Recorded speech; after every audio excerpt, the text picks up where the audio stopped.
Bienvenidos, bienvenidas, bienvenides a nuestro simposio.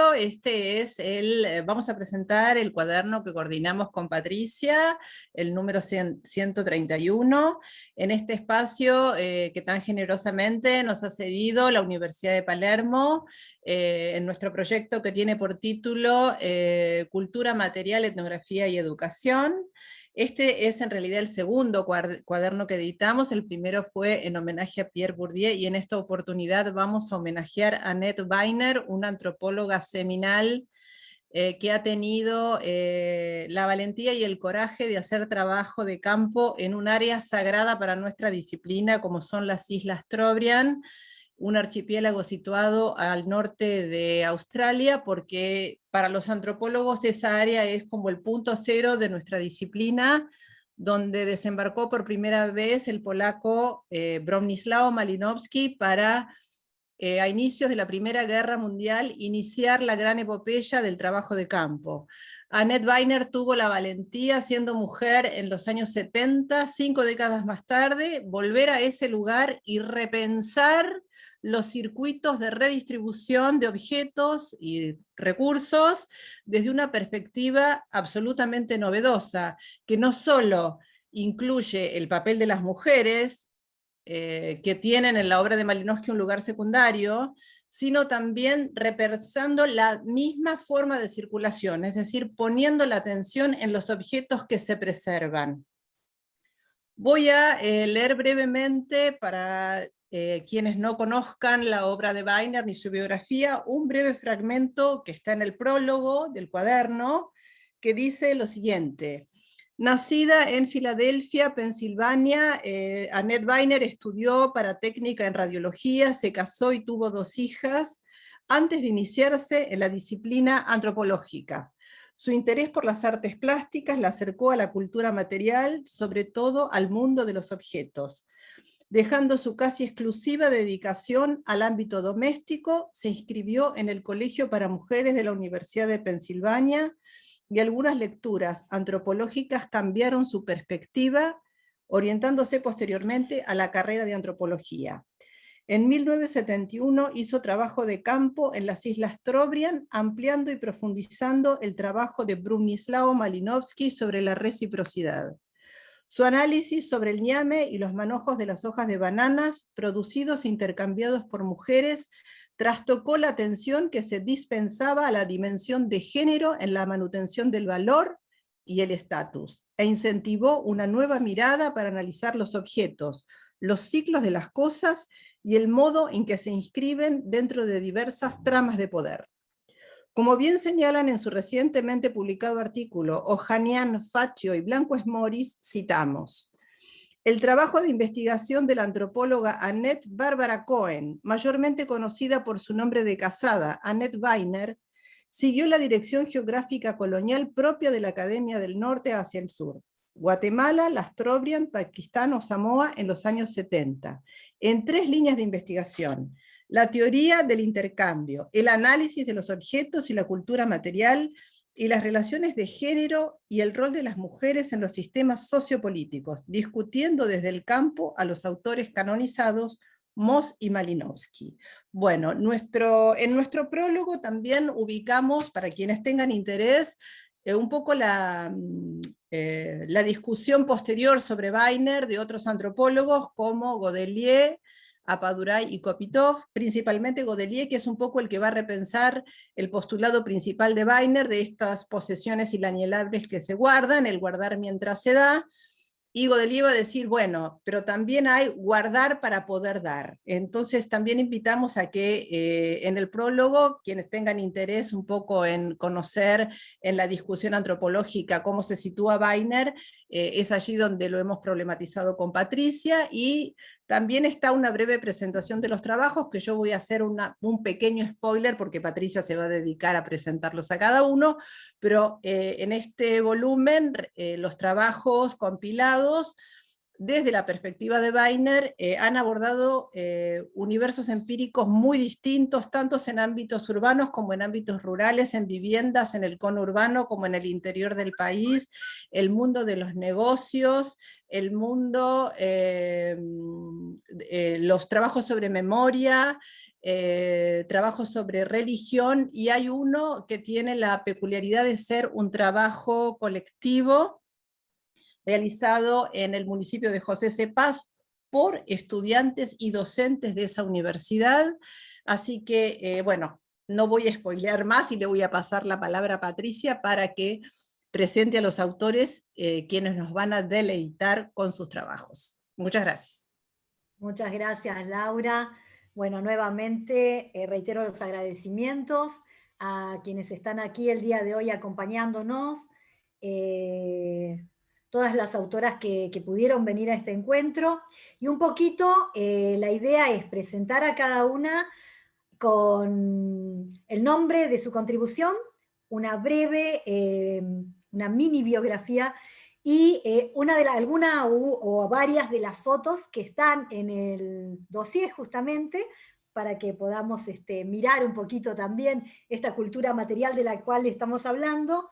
Y la idea es que cada una en 7 minutos, 5 o 7 minutos, nos cuente, bueno, cómo le resultó la experiencia de participar del dossier, algo breve respecto de la contribución, cuestión de que las personas que están aquí o que después vayan a mirar este videíto les dé muchas ganas de leer, de acercarse a vuestros trabajos, y por qué no, de citarlos y de considerarlos como partes de antecedentes muy interesantes, tanto en Argentina como en Latinoamérica, porque nuestro grupo está muy nutrido de diferentes contribuciones, ¿no? Y bueno, ¿cómo siguió el tema de investigación? ¿En qué han avanzado? ¿Cuáles son los proyectos a futuros con estos temas tan interesantes? Bien, entonces voy a compartir para comenzar las presentaciones. A ver si funciona. ¿Se ve ahí? Bien, perfecto. Bueno, un poquito esta es la forma que tiene el cuaderno, ¿no? Es el cuaderno 131, como muy bien dijo Laura, que se llama Aportes al análisis de las cosas, las personas, las relaciones, a partir de las contribuciones de Annette Weiner, la antropóloga de los objetos. Y esta publicación colectiva se inscribe en la línea de investigación Etnografía, Cultura, Material y Educación, aportes desde las perspectivas de Pierre Bourdieu y Annette Weiner, que desarrollamos junto con Laura aquí en la Facultad de Diseño y Comunicación de la Universidad de Palermo, y todas las personas que han contribuido nos han acompañado en este esfuerzo colectivo que hoy brinda sus frutos y que en el marco de pandemia este es un gran logro, ¿no? Estamos muy felices aquí para festejar justamente. Y vamos a comenzar, que ya la vi ahí a Noé. Noé, decime si está, si se escucha bien y se te escucha bien. Noelia Soledad López. Hola, ¿se escucha? Ah, está muy bien, ahí estás, Noé. Muy bien. Noelia es licenciada en Ciencias de la Comunicación por la UBA, maestra en Antropología Social, CIESAS México, y doctoranda en Antropología Social por IDAES UNSAM. Es becaria de CONICET y está radicada en CIS IDES, en el Instituto de Desarrollo Económico y Social. Es docente en el Seminario de Diseño Gráfico y Publicitario de la carrera de Ciencias de la Comunicación de la Facultad de Ciencias Sociales de la UBA. Y esas fotos tienen que ver con justamente su tema y su trabajo, que se llama Ese es maicito de Bolivia, de lo que se da y lo que se guarda en los surcos. Bienvenida, Noé, te escuchamos. Hola, bueno, espero que se escuche bien. Gracias por la invitación, por el espacio. Hola, hola a mis compañeras de Coco. Bueno, qué lindo vernos de nuevo. Sí, muy emocionante. Voy a intentar ser breve y voy a poner los 5 minutos que tengo para no perderme y ser generosa con mis compañeras también, que hay muchas cosas lindas e interesantes sobre las que hablar hoy. Solo voy a leer el abstract, o sea, lo que preparé, y contarles un poquito cómo siguió esta cuestión del vínculo con los productores, sobre todo en pandemia. Es un poco lo que querría compartirles. Bueno, ¿de qué se trata? Ese es Maicito de Bolivia. De que yo la primera vez que conocí a las personas que forman una asociación de productores en un barrio en Florencio Varela, hice unas visitas a sus quintas, a sus fincas, como les dicen ellos, y de que la idea de estas visitas es que todos quienes producen sepan cómo, qué y cuándo es el tiempo de levantar los productos que están sembrando, como les dicen ellos. Las visitas son también el momento en que cada uno se permite darle consejos a otros. El asunto es que esa tarde, una tarde de visita, en la quinta de Ernestina, Ernestina se llevó todos los aplausos, porque también se dan aplausos después de los consejos. ¿Y por qué? Porque estallaban las berenjenas, los ajíes, los tomates, las lechugas, los zancos, las batatas, todos estaban listos para levantar, para ser cosechados. Pero hay, sin embargo, un cultivo que ella no llama producto y que es el maicito de Bolivia. Y al final de las hileras de la hectárea sembrada, un largo surco empezaba a elevarse protector sobre el terreno plano de la finca de Ernestina. Y ese le preguntamos. Ese es maicito de Bolivia, nos dijo ella, con una sonrisa sagaz y brillante. Bueno, la pregunta un poco que me hago es si puede ese maicito de Ernestina guardarse, porque es de su terruño, lo trajo de Bolivia, y a la vez convertirse en una poderosa barrera viva, que es como una técnica agroecológica que cuida a los otros cultivos que se levantan y por supuesto que se comercializan. Bueno, esa es una reflexión, o esa pregunta inicia una reflexión sobre cómo esa primera situación de campo se empieza a enredar, como el maíz de Ernestina en medio de sus surcos, con un trabajo que durante 2020 sostuvimos en COCO, que es el grupo de estudio y trabajo sobre cosas cotidianas en el que yo participo, y en el que empezamos a leer la obra completa de Annette Weiner. Y un poco lo que intento contar y compartir es ese enriedo, ¿no? O sea, en cómo, leyendo a Weiner en el marco de este grupo, con mis compañeras, con lo que ellas de alguna manera también pulsaron de Weiner, con la lectura colectiva, bueno, el maicito de Bolivia empieza a enredarse y a ser como un poderoso constructor de preguntas para mi propio trabajo de campo, que quedó suspendido con la pandemia, ¿no? Por supuesto, y esa es otra pregunta, ¿no? Que se abre para pensar un poco en lo que sigue. Pero, bueno, un poco esas dos situaciones cuentan el artículo, ¿no? O sea, no pensamos solos, o sea, pensamos colectivamente. Y las ideas aparecen así también. O sea, Weiner es una gran inspiradora, pero me está sonando. Pero bueno, aparece enredada o enhebrada a partir de la forma amorosa que nosotras trabajamos y que quisiera destacar. Porque es colectiva, porque también es sagaz y brillante, un poco como esa sonrisa de Ernestina cuando te dice ese es maicito de Bolivia, ese es particular.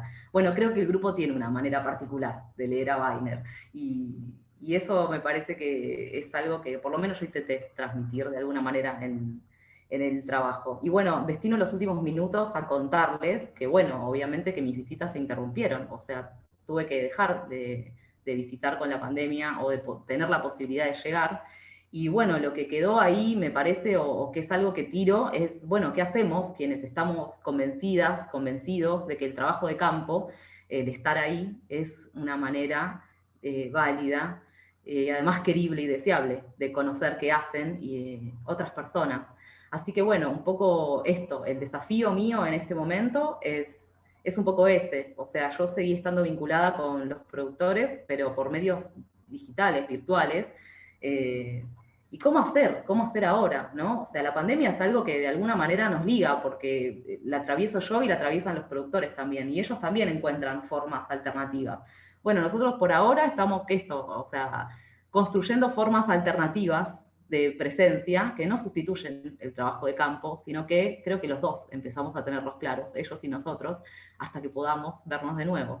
Y un poco así me lo dicen también. Yo soy casi como medio obsesiva y les mando mensajes y les pregunto cómo están y quiero saber de ellos y que, bueno, esto, y les digo todo el tiempo que me gustaría llegar, y la verdad es que son ellos los más lúcidos, ellos y ellas, porque lo que me dicen es, ya vamos a poder, pero todavía no vengas. Entonces, bueno, esa situación, ¿no? Esa situación que esto enrieda mi desesperación por estar ahí y también el intento de entender cuando el otro te está diciendo que no vengas, o sea, y qué significa eso, ¿no? O sea, y el desafío enorme que supone, bueno, tal vez eso, empezar a construir un vínculo de confianza con ellos antes de llegar. va por ahí, por lo menos mi pregunta por este momento. Así Gracias, que, Noé. a ustedes. Seguramente vamos a pensar entre todas algunas cuestiones que nos van a servir a todas que estamos en la misma situación, ahora unidas por la desgracia, por el amor y por el espanto, por las dos cosas. Muchas gracias, Noelia. Muy linda tu presentación, muy lindo tu artículo, se lo recomendamos muchísimo, por supuesto.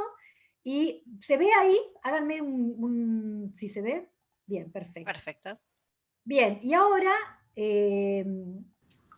les voy a mostrar algunas fotos de Paola Daniela Castro Molina, que nos acompaña. Paola es boliviana, es licenciada en Lingüística aplicada a la enseñanza de lenguas de la Universidad Mayor de San Simón, Bolivia, y es maestranda del programa de Magíster en Antropología de la Universidad de Tarapacá, Chile, así es como la conocí, y su trabajo es sobre la inalienabilidad de los cajones religiosos de los ranchos de San Luis y San Miguel de Laja de Puna, del departamento de Potosí de Bolivia, y miren qué bonitas las fotos. ¿Las pueden ver? Es hermosísimo, ¿no? Estas son las fotos que ustedes, a las cuales pueden acceder en el trabajo que va a estar impreso. Bueno, esta es hermosísima, me encanta. Bueno, y perdón, ahí ya pasamos a la siguiente, así que voy a quitar. Bueno, muy bienvenida, Paola. Muchas gracias, doctora. 10 minutitos, muchísimas gracias. Gracias. Bueno, muy buenas tardes a los presentes. Tengo una pequeña redacción para no pasarme el tiempo que tenemos y bueno, me permito a leer estas líneas que he preparado para el día de hoy y compartir con todos ustedes. Bueno, muy buenas tardes a los presentes. Iniciar comentando que participar en el cuaderno 131 me permitió, por un lado, reflexionar sobre objetos, estos cajones religiosos que había presenciado en mi trabajo de campo, pero que no le había prestado una atención minuciosa. Por otro lado, conocer a otros investigadores, sus trabajos y cómo en este caso afrontaron el análisis de sus objetos de estudio. Es así que el ensayo que presenté abre la posibilidad de pensar en los cajones religiosos desde una línea no explorada y que no se enmarca únicamente en el espectro religioso, histórico, artístico o su rol en el espacio sociocultural como presentan otros autores, sino desde la óptica de la inalienabilidad. Es decir, el relacionamiento valorativo, subjetivo y la preservación que se construye entre los comunarios y los cajones. Su representatividad, ya sea por la devoción a un santo patrono o una advocación mariana, por el valor familiar que tienen o por la identidad sociocomunitaria que presenta. De esa manera, este texto que denominé un acercamiento a la inalienabilidad de los cajones religiosos, el de los ranchos de San Luis y San Miguel de Laja, de Puna, del departamento de Potosí, de Bolivia, se resume de la siguiente manera. De 2017 a 2019 pude documentar la celebración de Pascuas de los ranchos de cabecera de Valle de San Luis y San Miguel de Laja del municipio de Puna del departamento de Potosí de Bolivia. Festividad que se distingue por una serie de principios culturales y prácticas rituales distintas a los cánones de la Semana Santa. En los 3 días de celebración destaca la presencia de los cajones religiosos, objetos de madera que exhiben imágenes religiosas pintadas sobre piedras o modeladas en yeso que residen en sus respectivas capillas, a los cuales los comunarios les encienden velas, se arrodillan, se reverencian quitándose el sombrero, les rezan o los portan en romerías. Estas acciones me llevan a pensar en los objetos como inalienable possessions, desde la perspectiva de Annette Bayer, por lo que detallo y expongo los aspectos simbólicos y valorativos en contextos familiares y comunitarios que permiten pensar su inalienabilidad. Bueno, actualmente me encuentro cursando, como decía la doctora Patricia, la última etapa del programa de Magíster en Antropología de la Universidad de Tarapacá de Chile, de la cual soy becaria. Mi tesis se enmarca en los rezos que también son parte de esta celebración de Pascuas, que están inscritos por medio de las conocidas escrituras ideográficas andinas y su importancia para los comunarios de estos ranchos de Potosí. Por lo que no me enfoco en los cajones religiosos. Sin embargo, son materiales complementarios a mi estudio que a raíz de la reflexión detallada en esta publicación me permiten mostrar otros elementos culturales de estas sociedades. Además que en sus aspectos significativos, estos rezos en soportes de cuero y papel también pueden ser considerados como posesiones inalienables, elementos que iré analizando en el desarrollo de mi proyecto de investigación que ahora recién inicia y esta es su primera etapa. Bueno, quiero finalizar agradeciendo a la Universidad de Palermo que les han hecho posible esta publicación, a la doctora Laura Colavela y en especial a la doctora Patricia Vargas por su confianza y la invitación a ser parte de este número. Muchas gracias. Muchas gracias, Paola. Muchísimas gracias.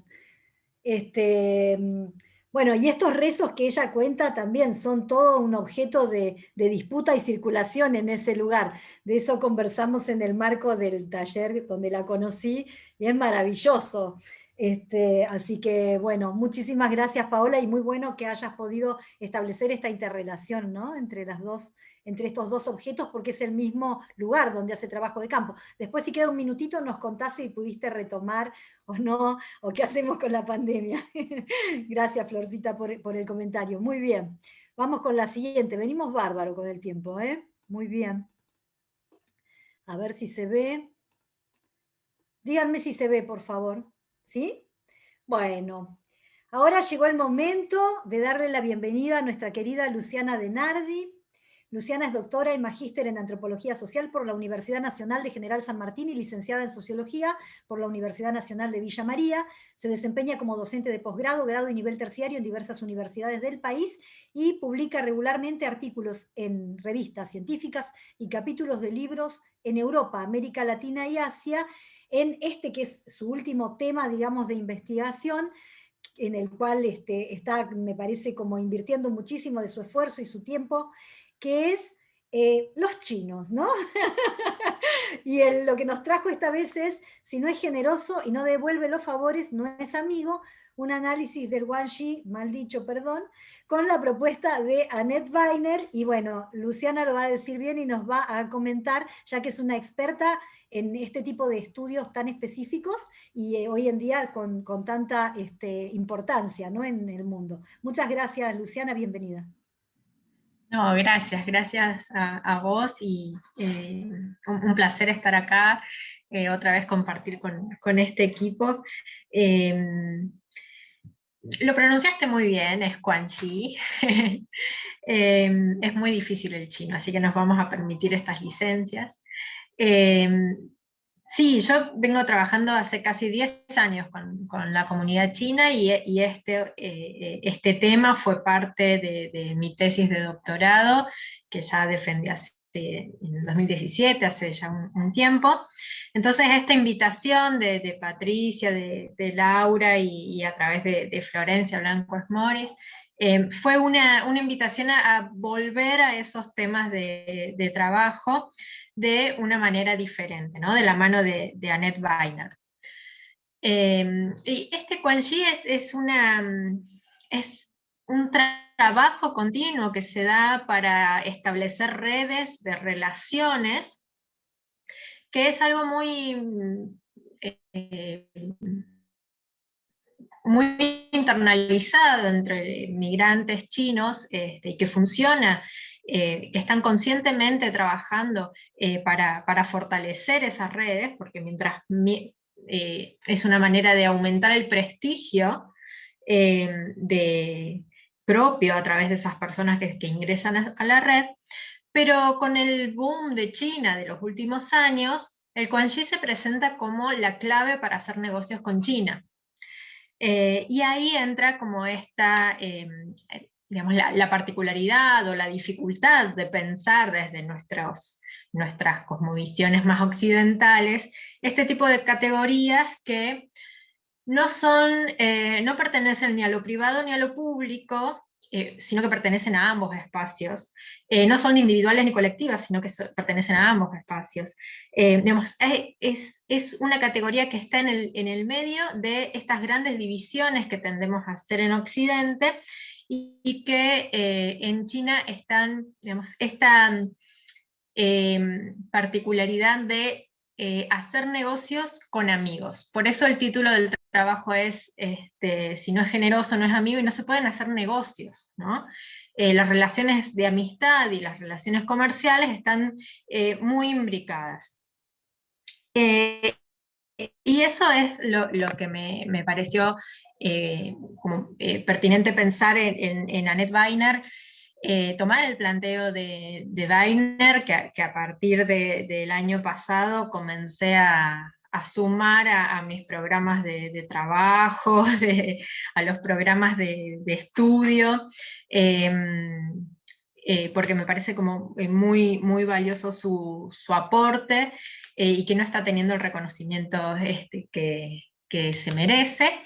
Entonces tomé el planteo de Weiner para analizar esta red por la que circulan diferentes objetos, a través de los cuales hay una especie de crear deuda, ofrecer favores, y la obligación moral también de devolverlos, ¿no? Circulan diferentes objetos alienables e inalienables, y la propuesta es comprender Quan Chi como parte de un sistema más amplio, basado en este trabajo relacional continuo.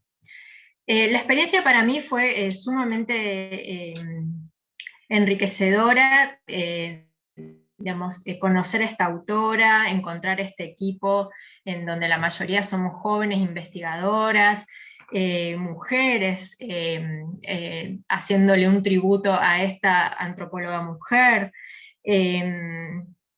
en donde fue realmente un grupo de trabajo donde circuló muchísima generosidad en cuanto a comentarios, sugerencias, preguntas, y después posteriormente el cuidado que tuvo la publicación fue para mí como muy gratificante, ¿no? Que esté cada detalle cuidado para que salga una publicación de calidad en este contexto, ¿no? Que no es nada menor. Y bueno, últimamente yo estoy trabajando mucho, porque tanto desde CONICET como desde las ciencias sociales, como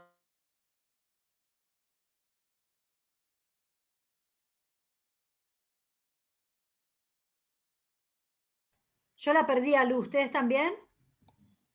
desde la universidad en la que trabajo se están... Ay. Lu, te perdimos un A ratito. ver. Estamos diciendo que desde CONICET, y ahí te perdimos el... ¿Ahí me pueden escuchar? Ahora sí, dale, porfi. Ahora sí. Estamos como fortaleciendo los lazos con China, entonces bueno, este tema está como muy en boga, y estamos generando espacios para que cada vez más gente se sume a este tema de trabajo que es tan necesario, sobre todo para nuestro país.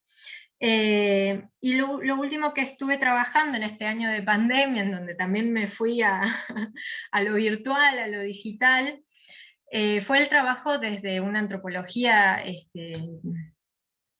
online, de las maneras en que la comunidad china estaba generando respuestas ante el aumento de la discriminación por el COVID-19. Entonces veíamos, analizamos, le digo porque estoy trabajando con Corina Curtis y con Clara Baumann, una doctoranda alemana. Estamos trabajando las respuestas a través de redes sociales que distintas jóvenes, mujeres jóvenes chinas, están creando en este contexto. Entonces es un contexto realmente donde se agravó muchísimo la discriminación y el racismo, pero sin embargo tuvieron una respuesta que ya que marca un antes y un después, porque los migrantes chinos tienden a ser bastante... tendían a dejar pasar estos hechos de violencia, y ahí uno puede pensar en estas model minorities, de no protestar, de no enojarse con el país que les da acogida. Entonces, bueno, eso está cambiando en este último tiempo y lo hemos estado siguiendo. También estuve trabajando con mujeres migrantes chinas para pensar esos espacios en donde, si bien no se rompe con ciertos mandatos culturales, familiares, sí hay espacios para tratar de seguir sus propios deseos y digamos, responder a algunas pautas de la sociedad en la que están viviendo. Así que bueno, eso es parte de lo que estuve haciendo, y bueno, muchísimas gracias nuevamente. Y bueno, gracias. Muchas gracias, Luz, súper interesante. Muy interesante el trabajo y muy interesante la continuidad del trabajo, así que después ojalá nos queden unos minutitos para poder hacerle algunas preguntas. Bueno, este era uno de los regalitos, creo, y creo que está bien puesto. Sí, eso es, son hebras de té hechas torta, digamos, están prensadas, y eso puede guardarse 25 años y el té va tomando cada vez mejores características. Buenísimo, muchas gracias, Lu. Bien, es el turno ahora, entonces, de María Florencia Blanco Esmoris. Florencia es socióloga y candidata doctoral en Antropología Social por la Escuela Interdisciplinaria de Altos Estudios Sociales de la Universidad Nacional de San Martín. Ya entregó su tesis y está a la espera de la defensa. Co-coordina junto a María Jazmín Ojanian el grupo de estudios y trabajo COCO, Cosas Cotidianas, abocado a cuestiones de cultura material, y lo que nos presentó en este especial es Intercambiar para evitar ciclos vitales y regeneraciones materiales en la casa, aportes de Annette Weiner en una etnografía doméstica en Buenos Aires, y ahí están las fotos maravillosas del interior. Bueno, ya nos contará de alguna de las casas. Bienvenida, Flor, te escuchamos. Buenas, gracias Patricia, Laura y colegas por este espacio. Estoy muy contenta de que nos encontremos, nos veamos, es algo maravilloso, la verdad, me emociona un poco.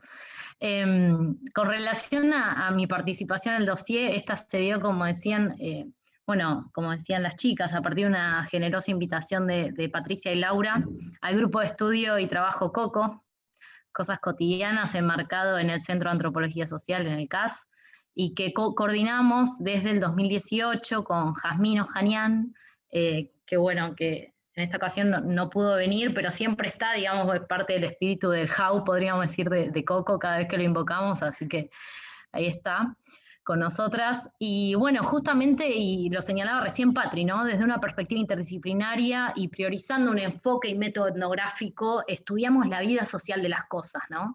De esos objetos, bienes, estructuras, infraestructuras, de la tierra, ¿no?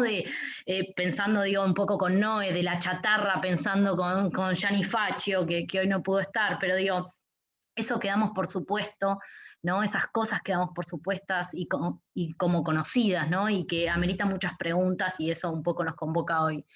Y esto lo hacemos con un grupo maravilloso de investigadoras, muchas de las cuales están acá, y estoy muy feliz de verlas. Así que para nosotras fue una alegría enorme, hablo en plural también por Jaz, que nos hayan invitado a participar de este dossier, porque a la vez no solo vemos plasmado lo fértil del diálogo en la investigación, que me parece que eso es muy importante, sino también cómo en cada tinta, ¿no? En cada tipeo es colectivo, ¿no? Y me parece que eso es algo a no perder de vista en tiempos que nos llevan a pensarnos más en términos individuales y fragmentarios. Entonces, reivindicar eso y la gratitud a la convocatoria. Y bueno, como señalaron Laura y Patricia, con Jazmín y con Janina Faccio, comenzamos a adentrarnos en la biografía de Annette Bárbara Cohen, ¿no? Más conocida como Annette Weiner, desde el 2018, ¿no? Ella hizo justamente de la dimensión material de los objetos una clave nodal en sus trabajos etnográficos en el Pacífico. Y un poco caímos en el hechizo, ¿no? Caímos en el hechizo de Weiner de de su encanto, que en realidad tenía que ver con la potencia, ¿no? Con la potencia etnográfica que nos habilitaba en nuestros trabajos de campo, ¿no? Como cuando podemos ver otras cosas que no veíamos, ¿no? Entonces Weiner fue eso un poco. Y la verdad, es un viaje de ida, podríamos decir, cuando uno llega a Weiner. Y en relación a eso, hicimos 2 publicaciones, una la nombraron acá Lau y Patri, ¿no? Que tenía que ver con pensar la biografía, ¿no? Es una autora que llega muy tarde, diríamos, a la academia, ya tenía 2 hijos, hace trabajo de campo con una de sus hijas, Linda, ¿no? Entonces tiene como un carácter significativo de pensar una etnografía, hacer un campo desde otro lugar. Entonces recorrimos justamente sus aportes etnográficos y su biografía en un artículo, y en otro tradujimos, a quien le interese leer, su última entrevista, en donde justamente vuelve un poco sobre los hitos y esos acontecimientos significativos de su vida. Entonces, para nosotras un poco la cristalización de ese recorrido se dio en este dossier, por eso el agradecimiento. Y en particular mi artículo, ¿no? O este trabajo que vengo pensando y rumiando con el resto de las compañeras que andan por acá, ahí me hago un par de preguntas, ¿no? Que las quiero compartir a ver qué opinan. En primer lugar, me pregunto qué pasa en la actualidad con esas casas cuyos espacios fueron pensados, proyectados y, por qué no, decorados hace décadas, tal vez con otro interés, con otra composición familiar, con otra serie de vínculos que eran significativos en esas decisiones y le daban sentido, ¿no? Tenía sentido que pensemos una casa con 3 habitaciones porque la familia era de tal o cual manera, ¿sí? Entonces, esa es una de las grandes preguntas que me hago, ¿no? Como, bueno, ¿qué pasa con esa casa que se pensó hace 10, 20 años y hoy en día puede que nos haya quedado grande, puede que tengamos que repensarla de otra manera? Eso por un lado. Por otro lado, en esos escenarios, ¿no? ¿De qué manera las personas producen tácticas, ¿no? Para darle vida a la casa, como me decía una de mis interlocutoras, Luisa. ¿Qué tensiones de apego, desapego y deseo se encarnan en las materialidades acumuladas, ¿no? Eso que acumulamos en nuestros ambientes, en donde no solo quienes viven allí parecen ser quienes toman las decisiones, ¿no? Esto lo pienso con relación a estas experiencias vitales en algunas familias del nido vacío, ¿no? Esos hijos, hijas, hijes que se fueron y que todavía siguen teniendo injerencia en lo que se tiene, en lo que se guarda, en lo que se desecha, en lo que no se desecha, ¿no? En las cajas que vamos juntando. Y por último, ¿no? Me parecía como muy interesante pensar qué aspectos estructurales, sociales y económicos hacen que sea muy difícil cambiar un proyecto habitacional por otro, ¿no? Entonces, todo eso tensiona un poco pensar, digamos, el habitar en la casa, en este caso con relación a Luisa. Y en medio digamos, de esta batahola de inquietudes, encontré justamente que, por ejemplo, Luisa escuchaba audiolibros de organizadoras y decoradoras, ¿no? Es decir, cómo otros actores sociales iban teniendo injerencia en esa toma de decisiones y se tornaban un argumento legítimo para decidir qué hacer y qué no hacer con los objetos en una casa, ¿sí?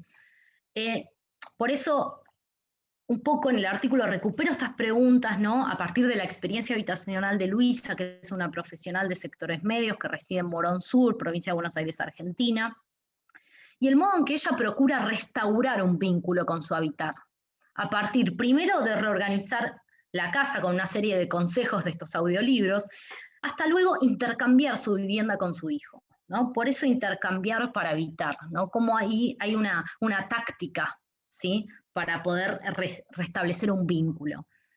Ahí recupero a Annette Weiner, ¿no? En al menos 2 sentidos. El primer sentido digamos, de recuperación de la propuesta de Weiner tiene que ver con, justamente ella dice, cómo la experiencia humana se incrusta en la materialidad.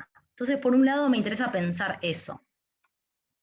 Y por otro lado, el rol de la mujer, ¿sí? Pensar desde un modo crítico los roles que asumen las mujeres en las casas, ¿sí? En este sentido de curaduría, pero una curaduría pensada desde el cuidado, ¿sí? Y desde la acción de curar, ¿no? Incluso hoy, a la luz, digamos, de la pandemia, podríamos pensar, digamos, una visión más desde la salud, con esta idea de curar.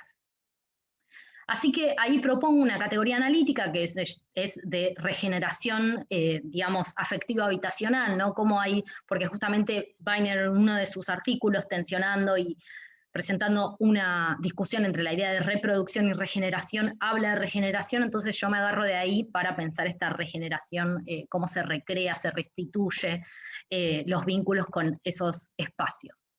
Si un minuto me está tomando ahí. Entonces un poco esa es la propuesta, ¿no? De pensar una de estas aristas de la casa, especialmente en lo que es como, bueno, cómo regenerar esos espacios. Y la verdad que a mí la casa es un tema que me desvela, ¿no? Y se plasmó un poco en mi tesis doctoral desde diversas dimensiones, en donde justamente me pregunto sobre los sentidos de ese sueño de la casa propia, ¿no? De ese soñar despierto casi de muchas generaciones que habitan Argentina más allá y más acá de la migración, ¿no? Originaria que le dio sentido a ese relato. Entonces hay algo ahí que me sigue desvelando, que tiene que ver con ese y otros sueños que hoy en día están siendo parte del repertorio de las personas. Y creo que en pandemia la casa tomó otro cariz, ¿no? Como todos empezamos a repensar nuestros espacios, incluso qué hacemos en esos espacios, cómo los habitamos, cómo los tenemos. Y un poco mis últimos trabajos y mis últimas publicaciones tuvieron que ver con eso, ¿no? Como qué pasó con la casa en la pandemia. Ahí uní esfuerzos con muchas colegas para pensar las tareas de cuidado en la casa, para pensar justamente los cuerpos en la casa. Y para mí eso fue muy fértil, ¿no? Y la verdad que creo que en este sentido Weiner todavía tiene mucho para aportarnos, no solo a quienes hacemos antropología y ciencias sociales, sino también para quienes vienen de otros campos disciplinares como pueden ser la arquitectura y el diseño, ¿no? Hay algo en un plano, digamos, no solo material, sino iconográfico que Weiner es fértil, así que léanla y revisen sus trabajos que no tiene desperdicio. Gracias, disculpen la demora. Gracias, Flor. Hermosísimo. Hermosísima tu presentación y luego ojalá nos queden unos minutitos para conversar sobre las casas y las cosas. Muy bien, Martina, ¿estás por ahí? Que vi que justo te levantaste. Marti. No quiero presentarla si no está, esperen. Por ahí, Martina, ahí está Martina, muy bien. Martina, ¿estás? Hagamos pruebita de sonido, decime si está todo bien. Hola. Bueno, perfecto, muy bien, ahí está Martina. ¿Escucha bien? Perfecto. Justo me agarraste que me escapé al baño. Sí, está muy bien. Perdón, ¿me presentaste ya? Ahora no, ahora te voy a presentar, por eso, ahí está. ¿Están viendo a Martina? Martina Casió es diseñadora textil de la FADU UBA, especializada en gestión de patrimonio cultural. Actualmente es maestranda en antropología social, IDAES, UNSAM, IDES, y realiza su tesis sobre las famosas colchas bordadas de Tinogasta. ¿Sí? Si alguien conoce a alguien que tenga, por favor, una manta bordada, una colchita por ahí, le pasa ese dato a Martina, que está justo en este momento, ahora nos va a contar, buscando colchas por todo el país y alrededores. Investiga sobre patrimonio cultural inmaterial, fue voluntaria en el Museo de Arte Popular José Hernández, donde se dedicó al orden, curaduría y clasificación del patrimonio textil del museo, y en esta parte, digamos, contribuyó con su texto Las guardianas de las mantas bordadas, secretos y jerarquías en Tinogasta, y creo que puse, miren lo que son este trabajo, estas fotos de su trabajo de campo. Hermosísimo. Cuando termine, Martina, todas queremos una colchita. Son preciosas. Hermosas. Bueno, para quienes amamos el mundo de lo material, estamos fascinadas con las colchas bordadas. Vamos, Martina, contanos tu experiencia, cómo te ha ido y en qué andás, porque sé que ha encontrado montones de colchas nuevas. Bueno, Patricia sabe un montón de mi investigación porque es mi directora de tesis. Así que está muy en tema. Bueno, primero les quiero agradecer por la invitación y también por fomentar el encuentro de mujeres, principalmente que nos encontramos para reflexionar en torno a los objetos y las cosas cotidianas que conforman estos universos. La verdad que es una posibilidad hermosa para seguir pensando nuestros temas. Este cuaderno para mí se configura como un espacio que conjuga mi formación y mis intereses, que son la antropología y el diseño. En un comienzo yo no entendía cómo se iban a conjugar académicamente, formalmente, y esta fue una hermosa oportunidad para dar rienda suelta a mi creatividad, repensando los objetos artesanales, poniendo en tensión la mirada de la ciencia proyectual y la antropología. Mi participación en este cuaderno me permitió dar a conocer los avances sobre mi tesis de maestría en antropología social y también conocer los distintos universos que con tanta generosidad compartieron quienes participaron en la elaboración de este dossier. El artículo, como contó Patri, se llama Las guardianas de las mantas bordadas, secretos y jerarquías en Tinogasta. En el año 2016 yo llegué a Tinogasta, un pueblo al oeste de Catamarca. Puse mi atención en recabar todos los datos posibles. Me maravillé con las construcciones de adobe, sus colores, sus formas, las capillas, los exvotos, la imaginería de las iglesias, las guirnaldas de papel, las estampitas y agradecimientos a los santos. Este primer acercamiento dispuso mi sensibilidad para preguntarme por todos los objetos enigmáticos que vi, sobre la permanencia de las estatuillas y tributos a los santos en lugares públicos que nadie roba ni vandaliza, sobre la vida de estos objetos en medio de paisajes desérticos e inhóspitos, lugares desolados, sobre cosas que nadie toca y son respetadas. Parecen no ser de nadie, pero son de todos. Son huellas, rastros de alguien que pasó por allí. Casi como una búsqueda del tesoro, fui preguntando casa por casa, desplazándome por las callecitas más alejadas del centro, bordeando la costa de las montañas. Fui en auto y también fui a pie. Realmente tuve que buscar a las bordadoras. No me recibieron en todos lados, muchas mujeres ya no bordaban, otras no tenían nada para mostrar, otras nos contaron sobre alguna manta que habían hecho, hubo quienes recordaban a sus abuelas y a sus madres que sí lo hacían, nos referenciaban a alguna vecina. Conocí mujeres que lo solían hacer, pero hoy se dedican a otras labores, hasta que por fin las encontré. Mujeres bordadoras que guardan un mantón de 2 plazas rebalsado de flores y hojas espejadas como obras de arte, dobladas y guardadas en sus muebles, esperando sin marchitarse. Cada manta bordada fue un tesoro único en medio del paisaje seco y terracota que ahora aprecio mucho más que en ese momento. Las artesanas son sus guardianas, no todas las exhiben, a veces las venden. En este artículo me pregunto cómo y por qué se pone el objeto en circulación, por qué y a quiénes las ocultan. Las reflexiones de la antropóloga Annette Weiner sobre los objetos inalienables, que son fuente de diferencia y jerarquía, me motivan a pensar sobre el lugar que ocupan estas mujeres bordadoras en la red social que habilita la circulación de este objeto, desplazándose en el territorio y entre distintos universos sociales. Hoy mi tesis dio un giro. Me encuentro leyendo bibliografías sobre comunidades bordadoras de otros lugares del mundo, insertando estos bordados en una historia que comienza con el comercio de mantones bordados chinos a través del puerto de Manila, llegando a España para convertirse en vestimenta tradicional y luego desembarcar en nuestras tierras en tiempos de la colonia. El contexto histórico y el estudio del movimiento de este objeto a través de los flujos comerciales de otros tiempos ubican a mis colchas en un tiempo y espacio muy particulares. Además, dada la pandemia y la imposibilidad de viajar, encontré la forma de seguir en contacto con las bordadoras a través de WhatsApp. Hablamos semanalmente y siguen colaborando con mi investigación. A pesar de la distancia, las conversaciones son muy ricas y continúan dando distintos matices y profundidades a mi investigación. De hecho, llegué a encontrar material que no tenía pensado encontrar y piezas, fotos y datos que en el campo no había encontrado. Además, también empecé a publicar en Facebook publicaciones en donde pido ayuda para encontrar a quienes posean mantas bordadas de Tinogasta y poder entrevistar a esas personas. Así fue que conocí desde la virtualidad a gente de Tucumán, de Trelew, de San Fernando del Valle, de Capital Federal, de Comodoro de Rivadavia, Córdoba y Mendoza, que generosamente compartieron conmigo sus tesoros y las historias que envuelven cada una de las mantas que poseen. Muchas gracias. Muchas gracias, Martina. Después te haremos alguna pregunta, ojalá que dé tiempo. Y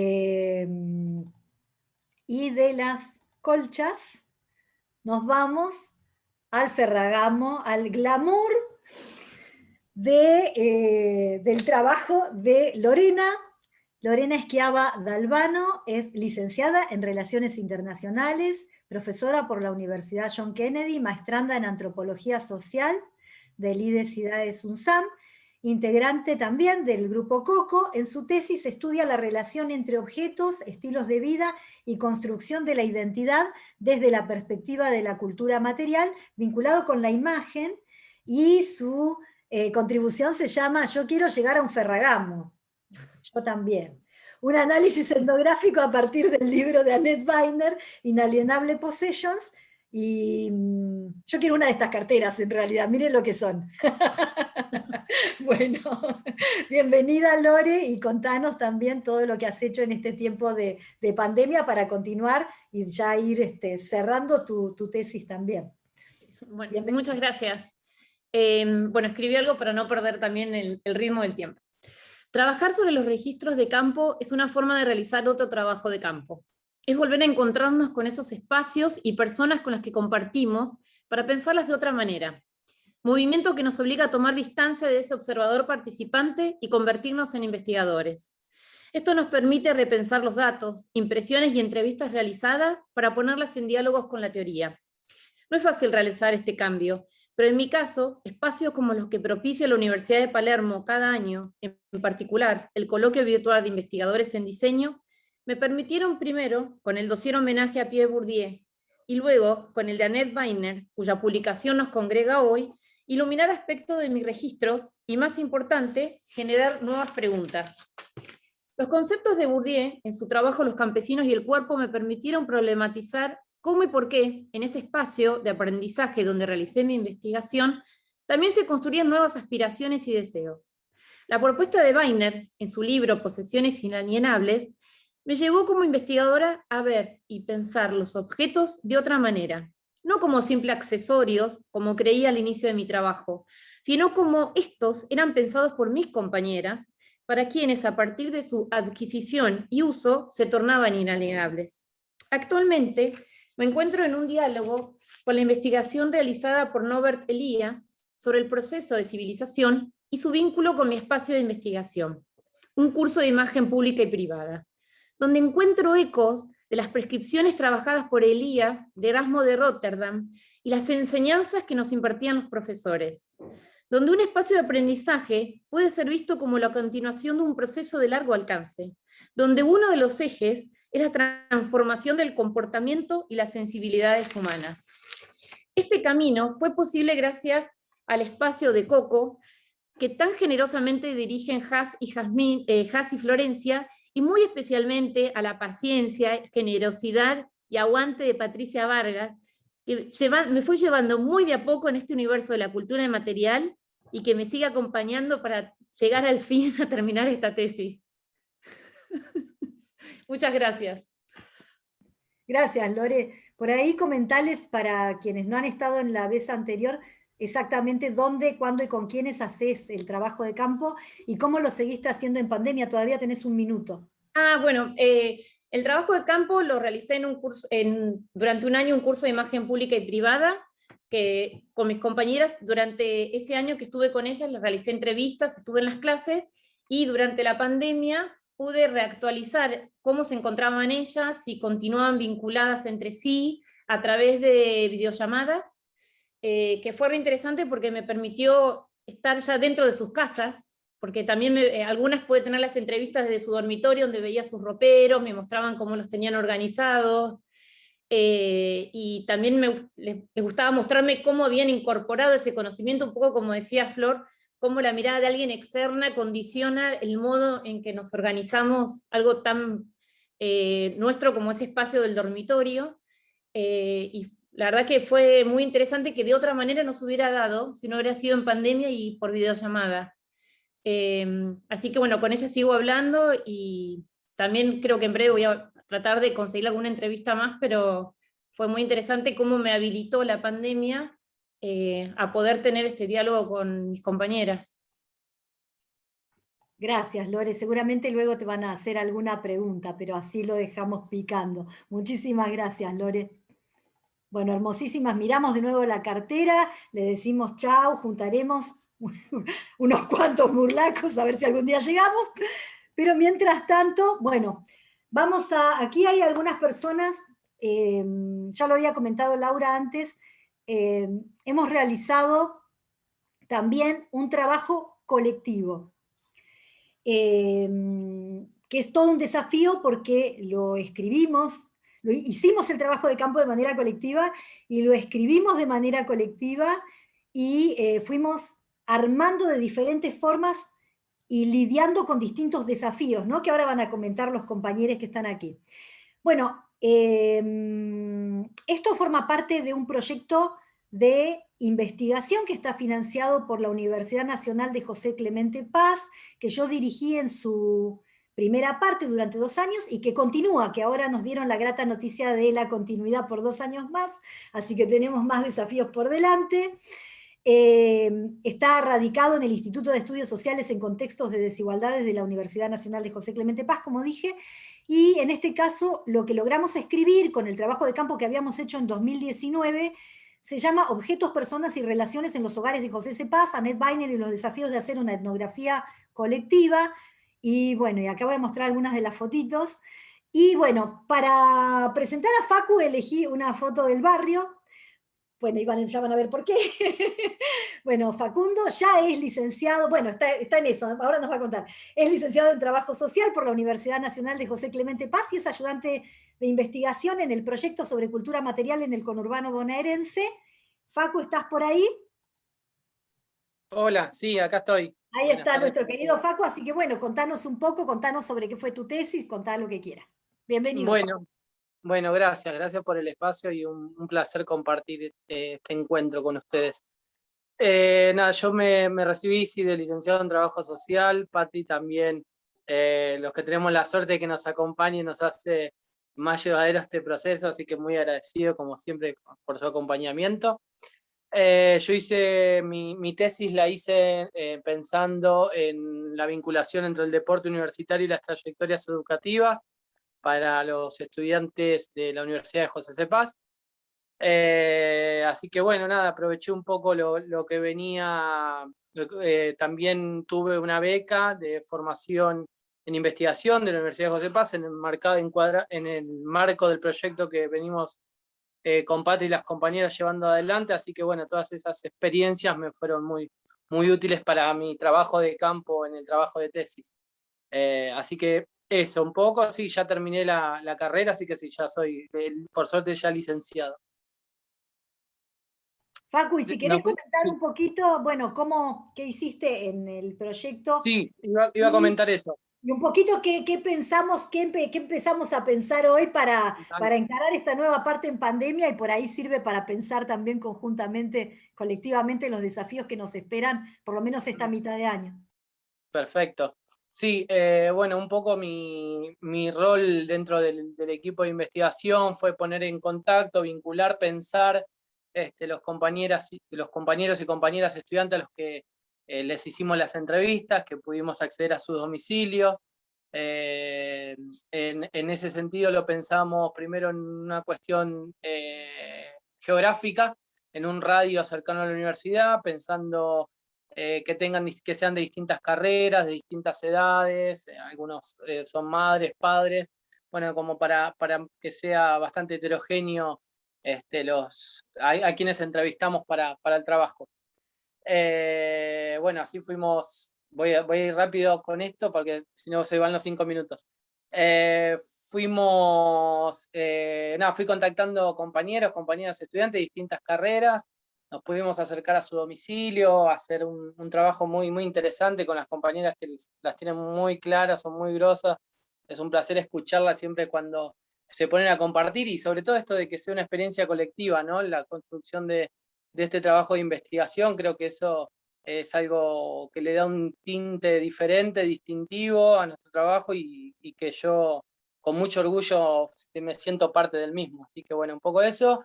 Y lo que estamos pensando ahora para avanzar es ampliar un poco lo que vinimos trabajando. Quedaron cosas pendientes en las entrevistas que ya hemos realizado, que hemos estado realizando, que han estado realizando las compañeras. Así que sería en un primer momento volver a contactar a esos estudiantes ya entrevistados y entrevistadas, y también ampliar un poco la mirada en relación a lo habitacional. Bueno, hoy hubo una reunión que fue muy reciente, pero salieron cosas muy interesantes para pensar y ampliar el trabajo. Gracias, Facu. Gracias a ustedes, gracias, Patri. Gracias por estar siempre. Julieta, ¿andás por ahí? Hagamos la pruebita de la voz. Hola, estoy por acá. Estoy con un poco poco mal internet, no sé si me ven bien, pero Ay, acá sí, estoy. se te ve perfecta, muy bien. Bueno, puse fotitos de las que pudimos, de las casas de la casa donde estuvimos con Juli. Juli es licenciada en Antropología Social y Cultural por la Universidad Nacional de San Martín y es docente en la UNPAS en materias vinculadas con los medios audiovisuales y la innovación tecnológica. Y bueno, tuvimos el gran placer y honor de compartir esta experiencia de campo, así que bueno, Juli. Bueno, muchas gracias, Patri. Muchas gracias por la invitación, por la presentación, todo. Bueno, como contaron un poco y contó Facu, yo participé de esa etnografía colectiva, gracias a Flor y a Patri que me convocaron ahí también con las compañeras. La verdad es que fue una experiencia hermosa hasta ahora. Yo fui la compañía de Patri en una de esas, en la primera visita a una de las estudiantes de la UNPAS. Y más allá de que no pudimos seguir, digamos, yendo a la casa, creo que ese primer encuentro fue bastante copado, o sea, sacamos cosas muy interesantes, en particular como yo me quedé con algo de que la bibliografía, pudimos poner a prueba esa bibliografía de Weiner y decir, bueno, había una idea, por ejemplo, la idea de la herencia, que en el caso de nuestra entrevistada, digamos, no pasaba, o sea, había algo del concepto de herencia que era muy distinto como se entendía en la perspectiva EMIC, ¿no? O sea, nosotros íbamos con esa hipótesis de que la herencia iba a ser importante para descubrir esos objetos inalienables y descubrimos que no, que en realidad había otras claves para comprender eso y estuvo bueno, habría que seguir yendo, digamos, como que, como decía Facu, quedó abierto, así que, bueno, nada, un poco viendo cómo vamos a hacer, ¿no? Con esta nueva normalidad.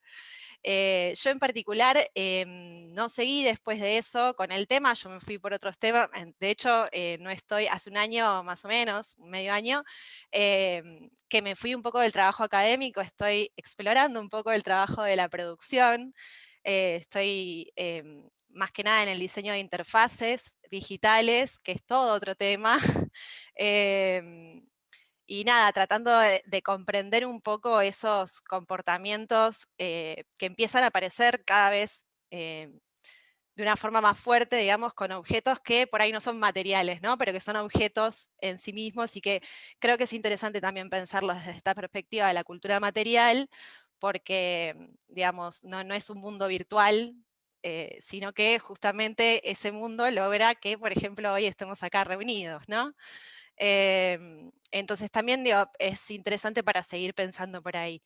Pero bueno, como les digo, la verdad es que fue súper interesante pensar colectivamente y también pensar colaborativamente, ¿no? Es difícil escribir un texto con muchas, polifónicos, ¿no? Como le decimos nosotros. O sea, es muy difícil pensar y escribir un texto polifónico que pueda involucrar lo que pasó en el momento del campo, en el momento de la observación, y que no quede como colgado, ¿no? También pensar en cómo se estructura ese texto, esa jerarquía de cómo dar esa información. Bueno, fue súper interesante todo eso, así que muy contenta también por haber participado de este dossier, por lo menos colaborando un poquito. Muchas gracias, Juli. Gracias a Muchísimas ustedes, gracias. Patri. Gracias por estar. Melu. Melu Lieberman es licenciada en Psicología por la Universidad de Belgrano. Actualmente trabaja como concurrente de Psicología en el Hospital de Rehabilitación Manuel Roca. No sé si esto sigue siendo así porque esto fue para el dossier. Y por supuesto es psicóloga clínica. Todos quienes necesiten ya saben, acá tienen una posibilidad, una gran oportunidad de seguir conociéndose a sí mismas, a sí mismos. Bueno, y ahí está, esta foto me encanta porque justamente en esta casa encontramos estas dos perlitas, el gauchito Gil afuera y esa cortina increíble adentro, así que, bueno, Melu, tu momento. Bueno, hola a todos y hola a todas. Gracias, Patri, por la publicidad.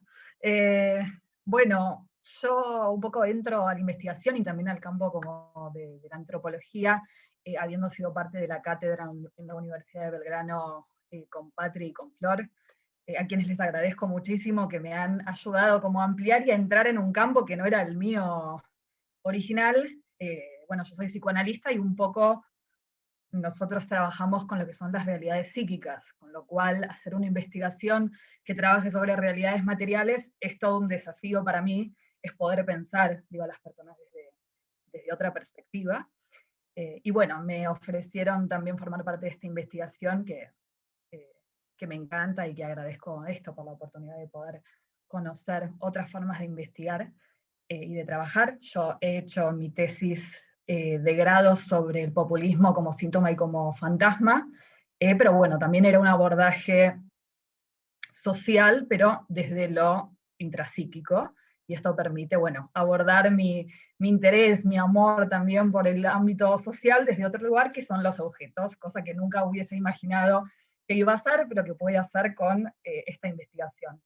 Para mí fue muy lindo, primero porque fue mi primera investigación, la verdad que sigo aprendiendo cómo es ese mundo, también en un trabajo con otras profesionales que muy talentosas y muy apasionadas, de quienes aprendo en cómo van llevando sus propias investigaciones y que permiten hacer esto en conjunto.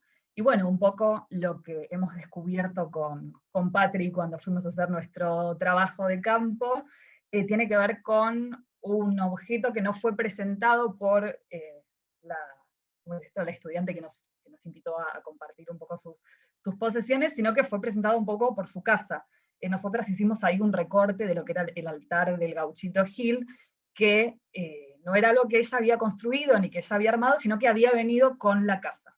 Con lo cual nos pareció interesante para seguir pensando un poco qué papel juega esto en la vida de ella, porque ella nos contaba que si bien ella no fue quien lo construyó, era la encargada de hacerlo, con lo cual un poco ahí el objeto, en este caso inalienable, se podría llegar a pensar como un objeto alienante, que abre ahí toda otra dimensión de los objetos que parece muy interesante para pensar, que es esto del objeto alienante. Así que bueno, un poco seguiremos la investigación haciendo como una genealogía de su historia y de las posesiones que vienen como heredadas en su familia, y también vamos a ver si podemos llegar a conseguir y hacer como un rastreo de el objeto y de la casa misma, a ver si podemos, bueno, llegar a la anterior dueña y que nos dé un poquito más de información sobre el altar, sobre su construcción, a ver, bueno, con qué podemos seguir. Así que bueno, un poquito esto es a dónde estamos y un poco para dónde vamos en los próximos meses. Gracias, Melu. Muchísimas gracias. A Melu hoy se le ocurrió eso, ¿no? Tratar de ubicar a la dueña, a ver por qué habían hecho ese Gauchito Gil ahí, que además no se lo puede llevar, no se lo puede destruir, y que queda con la casa. Y también ver si en su nueva casa también volvió a hacer otro gauchito, otro altar. Así que bueno, eso queda para la próxima, para seguir viendo, un poquito para atizarles la curiosidad. Bueno, nuevamente Florencia, esta es la casa que visitamos con Florencia, y ahí tienen la colección de mates, el cuchillito. Contanos, Florencia, cómo fue tu experiencia para vos de este trabajo colectivo en José C. Paz. Vuelvo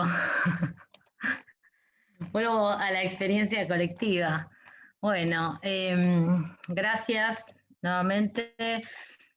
La verdad, para mí, voy a ser muy breve, y para mí hacer investigación, digamos, colectivo y realmente abrazar eso es una virtud, y muy contenta de estar con este equipo de trabajo. Y como decían, ¿no? En esa colectividad también estuvo el desafío de no perder las características o este derrotero propio que tiene cada uno que participa en esta investigación, y cada forma específica de hablar, de hablar, ser hablado y de contar. Y un poco eso se manifestó en la escritura, digamos, del artículo. Y los modos distintos en que fue retomada Weiner de cada encuentro con objetos, sino también con lo específico de cada persona que fue. Me parece que ahí hay como un aspecto como muy significativo a señalar. Y por el otro lado, a mí, a donde, digamos, que fue un día hermoso de campo, gracias a Facu, ¿no? que siempre auspicia desde nuestra llave de acceso. Primero me pareció como muy interesante lo que se guardaba, lo que era parte de lo que nosotros llamaríamos paisaje, ¿no? Desde el natural, ¿no? Como que convivía en el jardín, ¿no? Una singer vieja, sin uso que tenía, que brotaba, ¿no? Brotaban flores en el medio del patio, ¿no? Había también piezas de rajería, boleadoras, un montón de objetos que tenían que ver justamente con esa biografía familiar que se anudaba con una experiencia en Entre Ríos de toda la familia, en donde justamente los padres tienen una casa, ¿no? Los padres de Yamila, ¿no? Fuimos a la casa de Yamila, y me pareció como muy interesante cómo también la casa se articulaba con experiencias de militancia política, ¿no? Entonces, digamos, volver a ese sentido político de la casa fue algo como importante a no perder de vista cuando uno piensa en la casa, ¿no? La casa es política porque se supone un derecho y ahí involucra también un Estado. Entonces hay un carácter complejo que se hizo visible a partir de una visita, ¿no? Que ahí fue cuando nos explotó un poco la cabeza a todos, ¿no? Pensar ese carácter complejo detrás de la casa. Y a la vez algo, y con esto cierro, ¿no? Cuando estábamos compartiendo nuestras notas de campo entre, digamos, en el equipo, ¿no? En un momento mostramos, ¿no? Cómo nos habían sacado cuchillos, mates, todos los objetos sobre la mesa, ¿no? Los mates estaban en la parte de arriba, ¿no? En una arcada, ¿no? Los mates de Entre Ríos, que es como muy usual tenerlos, exhibirlos, pero también usarlos. Entonces estaba esta tensión entre lo que se guarda, lo que se exhibe, lo que, ¿no? Cómo se muestra y lo que potencialmente se regala. Y ahí es donde entra Weiner, ¿no? Con todo a problematizar esto, pero además, algo que nos llamó la atención es que nosotras decíamos, bueno, esta familia tiene colecciones, ¿no? Como pensando en una clave museística. Y ahí fue donde Lore nos dijo, no, pero nosotros dijimos, colecciones, y estaba en nuestro registro, como algo que se mira y no se toca, como una reliquia guardada. Y ahí es donde el padre de Yamila nos corrige y nos dice, no, estos son recuerdos, haciendo alusión a los objetos. Y esto lo vimos porque Lore leyó nuestro registro y vio que nos había, ¿no? Cuando la categoría nativa, ¿no? Nuestros nativos nos habían ajustado no, eso no, te estás equivocando, estás diciendo otra cosa, ¿no? Entonces, eso hace el carácter colectivo de la investigación, ¿no? Esas cosas que el otro puede advertir, ver y cómo se potencia esa lectura. Y creo que se dio, digamos, en este caso, donde tomamos, digamos, a Weiner, pero me parece que es más expansivo y nos permite pensar, digamos, en lo dialógico, lo importante de lo dialógico en el trabajo de campo. Así que de mi parte me parece que es súper fértil pensar a Weiner en un sentido, digamos, con las muchas Weiners, ¿no? que un poco están refractándose en todos nuestros trabajos y en particular en este trabajo colectivo. Así que eso, gracias. Muchas gracias, Flor. Muchísimas gracias. Martina, tu turno para contar la experiencia que tuvimos acá, justamente, miren este vitral casero maravilloso y este patio fantástico. Martina, contanos lo que quieras acerca de cómo fue tu experiencia en un trabajo colectivo de estas características.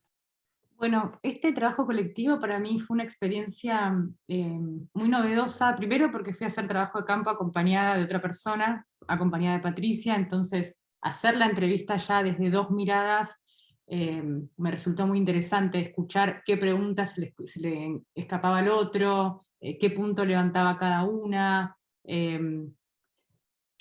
cuál era la interacción entre cada una de nosotras con la persona entrevistada, y nosotras estuvimos montones de horas conversando con una persona que nos mostró objetos de toda la casa, del jardín, se mezcló con el tema de la naturaleza, los árboles que cuidaba desde siempre, los saberes sobre esos árboles, y toda la historia familiar que transcurrió en torno a este terreno donde cada uno de sus hermanos estaba construyendo una casa. Este año le vamos a dar continuidad al proyecto de investigación, como dijo Patri, dentro del mismo marco, con el gran desafío de reconfigurar las tareas en el campo, dado el contexto pandémico. Una vez más, nuestra creatividad se ve interpelada para encontrar e indagar en nuevas formas de hacer registros y acercarnos. La experiencia colectiva se va a ver atravesada por la distancia social y el aislamiento. La experiencia fue muy creativa, el texto producido es el resultado de las múltiples miradas y subjetividades de cada uno de los integrantes del proyecto, y es el resultado también de muchas horas de trabajo de campo de cada uno y una de nosotras, de desgrabaciones, de intercambio entre compañeros y compañeras, de lecturas cruzadas, de aportes. Las entrevistas y registros de campo también se vieron complementados con material fotográfico y audiovisual de gran valor, no solo de las casas y los objetos, sino también de alrededores. Este producto colectivo, este texto colectivo, creo que cristaliza la creatividad del equipo, que supo realizar un registro de campo innovador a través de múltiples dispositivos y plataformas. Cada integrante brindó su mirada especializada en distintas ciencias, disciplinas y objetos de estudio en particular. Mi participación en la elaboración de este cuaderno es un orgullo porque admiro enormemente a las personas con las que trabajé y un gran logro colectivo. Y bueno, la verdad que celebro que hoy podamos compartirlo a través de la virtualidad al menos, y quiero agradecerle también a Patri y a su generosidad que nos desafía constantemente a pensar todo de nuevo. Así que enormes gracias a mis compañeras y a Patricia por ponerle ahí el cuerpo al campo, que ella fue a todas las entrevistas. Gracias, Martí, muchísimas gracias. A vos. Lorena, miren qué hermoso. Primero miren esta foto, por favor. Maravillosa, con todo lo que hay que tener. Lore, te escuchamos. Bueno, en mi caso no pude hacer trabajo de campo porque era increíble, pero siempre sucedía algo, o se inundaba el barrio, no podían recibirnos ese día. Y bueno, la verdad que yo estaba bastante desanimada, pero tengo que ser honesta, estaba tan motivada con el grupo y con la investigación que quería ayudar de alguna forma. Patricia me propuso trabajar con las fotos, con el registro fotográfico del grupo, y yo pensaba que la única forma de entender esas fotos era leyendo los registros de campo de cada una.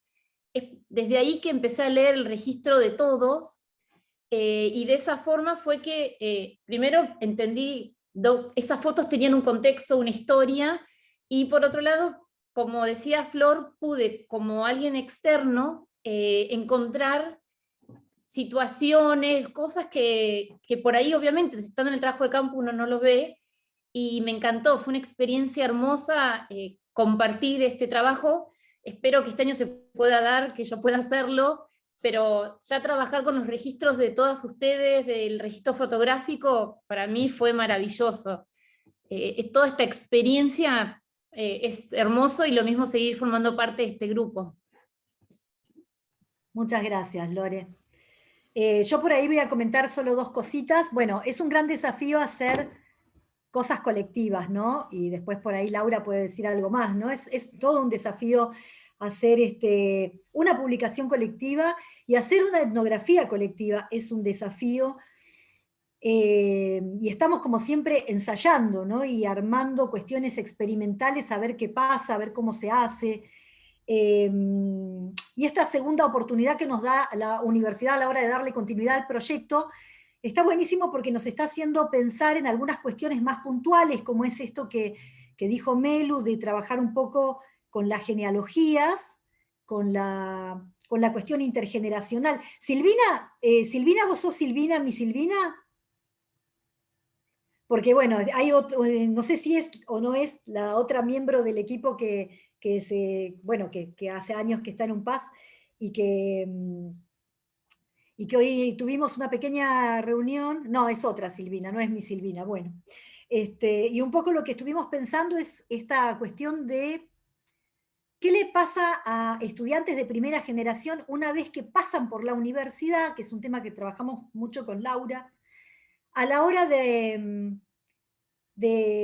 apropiarse de nuevos gustos, nuevas formas de habitar esos espacios, o quizás querer mudarse, o quizás querer desplazarse a otro espacio, comprarse otras cosas.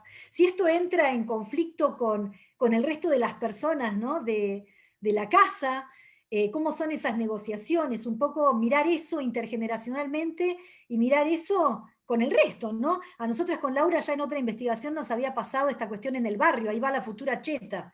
¿Qué pasa con esta cuestión de quienes van por primera vez a la universidad en un contexto donde, bueno, son estudiantes de primera generación, yo también soy, y qué involucra en términos del gusto, de los nuevos cánones estéticos, de las nuevas formas de apropiarse de la cultura material, que a la vez configuran y performan lo que uno puede hacer con ese mundo, ¿no? Cómo se apropia uno de ese mundo, cómo lo transita, si hay nuevas expectativas, nuevas aspiraciones. Esa es una de las cuestiones que nos interesa, y tal vez estábamos pensando hoy con Facu también, ver si podemos hacer un taller para estudiantes que puedan hacer un breve diario de campo de sí mismos y que sean incluidos como autores en una futura publicación un poco más ambiciosa, donde se puedan recuperar diferentes dimensiones de la cultura material, ¿no?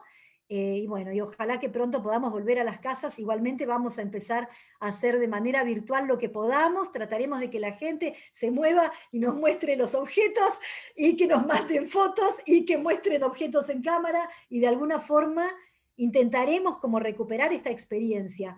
Y bueno, después agradecerle muchísimo a quienes están aquí, a todas, a todos, a todes, porque son instancias de aprendizaje, y Laura debe estar conmigo de acuerdo en que la cuestión de trabajar con otros, con otras, es muy potente, y no es generalmente, ¿no?, este antropólogo solitario que se va a un lugar y entonces es otra cosa, y tiene que ver con la sororidad y con darle potencia a lo que podemos pensar en conjunto, y pensar que justamente ese es el sentido de hacer ciencias sociales, trabajar con otros, ser generosos, ¿no?, como diría Luciana, en esta cuestión de la reciprocidad académica, de escucharnos y de aprender, porque para eso estamos, ¿no?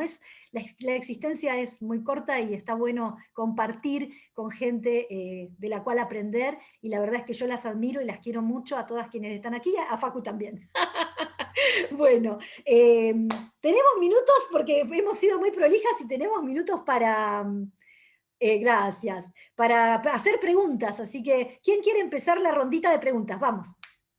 Yo tengo preguntas, pero empiece alguien que no sea yo, porque ya está, ya hablé mucho. Laura, no sé si querés agregar algo y empezar con algunas preguntitas que quieras hacer. Bueno, primero felicitar y agradecer a todos los expositores, las y los expositores, por la calidad de sus artículos, la calidad de sus presentaciones y su generosidad, ¿no?, que es un valor que a veces escasea y que hace tanta falta para pensar, básicamente porque, bueno, el énfasis que han hecho en el trabajo colectivo y cómo los ha afectado a cada uno es una prueba de ello. El trabajo de campo fue originalmente pensado como una tarea individual y solitaria, y el desafío de hacerlo colectivamente atraviesa a todos, ¿no? Así que bueno, me conmovió mucho el trabajo de la UNPAS, particularmente porque, bueno, el tema de los estudiantes universitarios de primera generación es un tema que me apasiona desde que me incorporé a la UNAG el mismo día que abrió sus puertas, etnografía que hice colectivamente con Patricia. Así que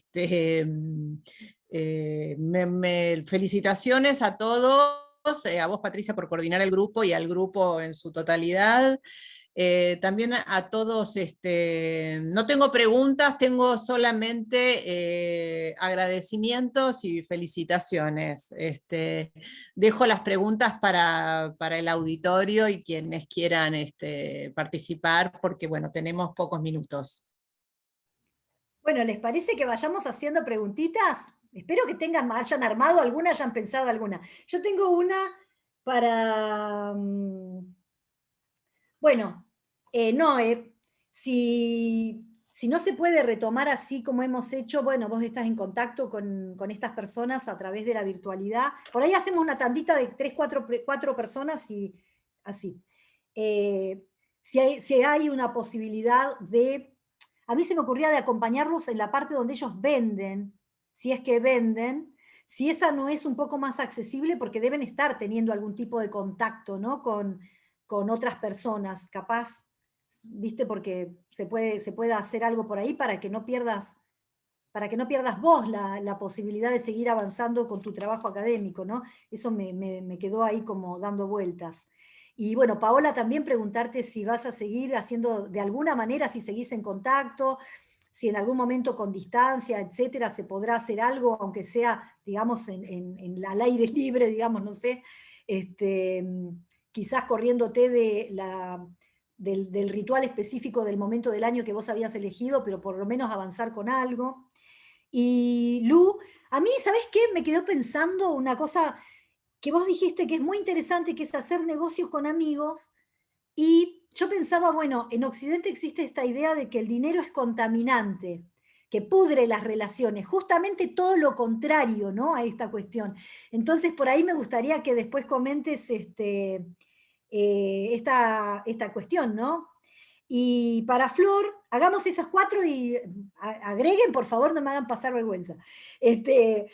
Bueno, ¿qué pasa con esta cuestión en las nuevas generaciones de la casa propia? Que ha sido algo como una narrativa muy, muy potente para las clases medias, ¿no? Para tanto los inmigrantes que venían de Europa como para los inmigrantes internos, como una cuestión de un gran logro.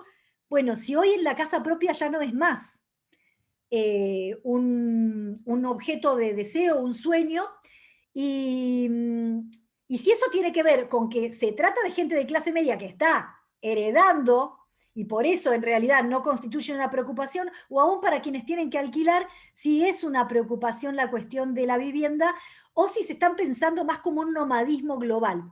Eso me quedé pensando recién. Bueno, agreguen sus preguntas para las compañeras, por favor.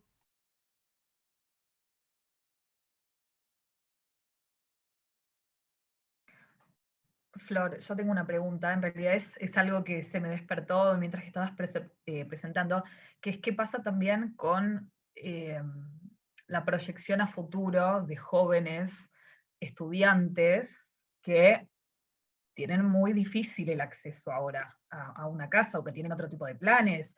Digo, repiensan las viviendas, esto de compartir casa con amigos se volvió, digo, algo mucho más tal vez natural que en otros momentos.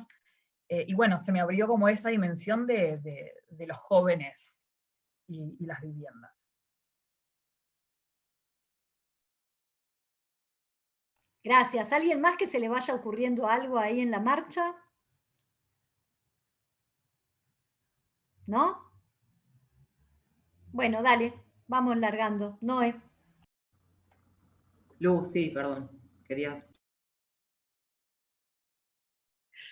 Sí, sumar una pregunta para el grupo de la etnografía colectiva, y esto me quedó resonando de nuestro primer encuentro, porque en mi trabajo de campo con migrantes chinos, si yo conozco 2 o 3 casas de los, no sé, 100 migrantes con los que trabajé, es mucho, ¿no? Entonces, como pensar cuáles son las estrategias como para llegar a un lugar tan íntimo, tan privado, si podían compartir como la experiencia para ver, digamos, cómo puedo hacer yo para romper esa barrera, digamos. Gracias.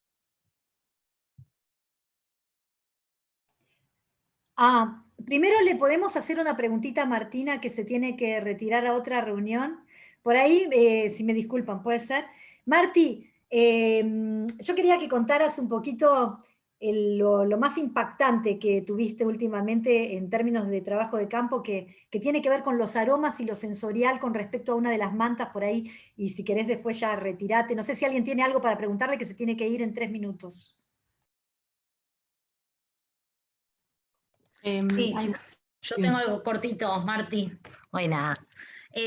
Con relación a, bueno, vos justo comentabas que un poco por Facebook pudiste rastrear estas mantas a lo largo y ancho del país, y entonces ahí me preguntaba, digamos, como por el clivaje de clase social entre las productoras y entre las consumidoras, digamos, quienes adquieren esas mantas, ¿no? Y digamos, cómo son, digamos, esas mantas son puestas en ciertos contextos, bueno, cuáles son esas genealogías de, digamos, las personas que compran y consumen esas mantas. Esa era mi curiosidad, o qué venís viendo, qué venís percibiendo, digo, algo más regionalizaste, digamos, esos consumidores, o identificás, digamos, algunas características comunes, no sé, me despertó todo eso. Gracias, Martí. Bueno, me hubiese encantado por ahí mostrarles las mantas que encontré, que son maravillosas. De hecho, en territorio no vi mantas tan espectaculares. La manta a la que se refiere Patri es una manta que ahora posee, todas estas mantas que fui encontrando a través de las entrevistas, fui entendiendo que están como de tránsito, son mantas en tránsito, mantas que la gente guarda para otra persona, o que guarda porque es de otra persona y esa persona no la puede tener. Y esta última manta que encontramos gracias a un contacto de Patricia, del sur, de Comodoro Rivadavia, en los 40 con la privatización de YPF, se fue mucha gente del norte a trabajar como YPFeros, y hubo una gran migración de mantas también. Mantas se desplazaron hacia el sur para abrigar a aquellos que se iban a trabajar al frío, un clima mucho más hostil, cielos muy distintos, en contacto con las costas, con el mar, cambia el paisaje totalmente. Y de acá, de estos lugares, estas mantas también se trasladan. Los matrimonios se separan, las personas se mueren, las mantas se heredan, se pierden, se reencuentran, y esta manta, perteneciente a Federico Roque Nieto, que lo puedo decir porque su manta lo tiene bordado en los dos bordes de 2 metros, Federico Roque Nieto, todo con flores y con hojas. Ahora la tiene su hijo, que vive en Buenos Aires, y que para él fue muy movilizante compartir la historia de esta manta, porque su papá se había suicidado, el dueño de esta manta, y él la tiene metida en una bolsa plástica herméticamente cerrada, porque le recuerda el olor de su papá. Más allá de ser la manta que cubría la camita de cuando él iba al sur, donde él dormía, es una manta que tiene el olor de su papá y que le hace acordar a su papá, y entonces no la exhibe. No la exhibe y la tiene guardada porque mantiene ese olor que le despierta tantos recuerdos, y por eso es tan especial.